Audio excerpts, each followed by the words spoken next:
Good morning mga kaplantits. Early morning mag-abono ta nga dala bubo sa atong plants. So, kuha ni siya, organic ni siya no. Katas ng saging, may mga gulay.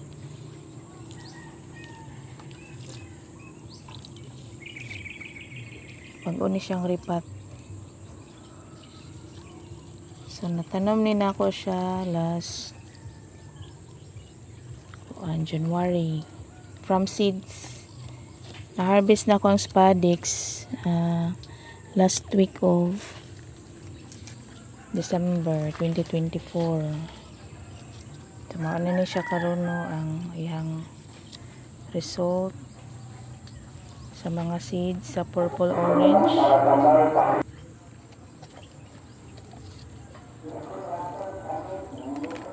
So lain-lain ang iyang kuan gyud result sa mga seeds no. Ang seedlings na inani na po inani magsuon na sila tanan.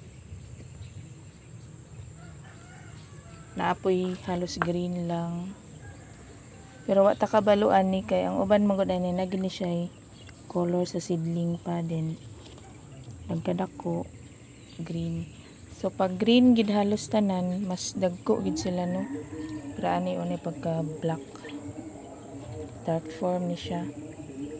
So kuan ni siya no. Dako. Compare nimo sa kaning mga premium gid. Kana kani samot na niya cute na kani gagmay pagid sila. So kani mga green pero wa ta kabaluan ni kay nay uban pag green rin ni pero late bloomer dayon tawag nila. Kuan na sila kabot sa panahon na ay nindot nila nga variegation. Ma-surprise na lang ka, Charya. Kani nga na siya ko ano. And then kani dere. Last October po din ako sila natanom from seeds. Mana ni sila bag-o ra gini sila ka-recover kay napasagdan ni nako nya dili mao ang pating mix. Nag-compact na siya. Pagripat na ako, kahunat-hunat na din sila.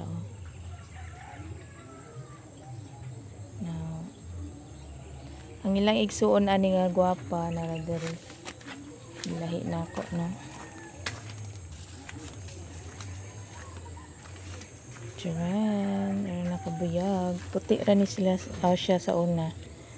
Then karon nag-pink na siya, no?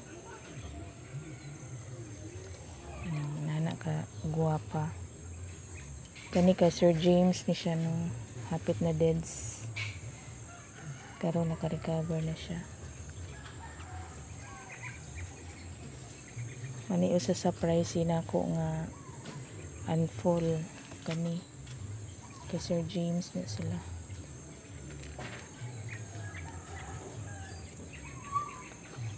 kani maning gift ni Sir Romel Rigodon. Guapa.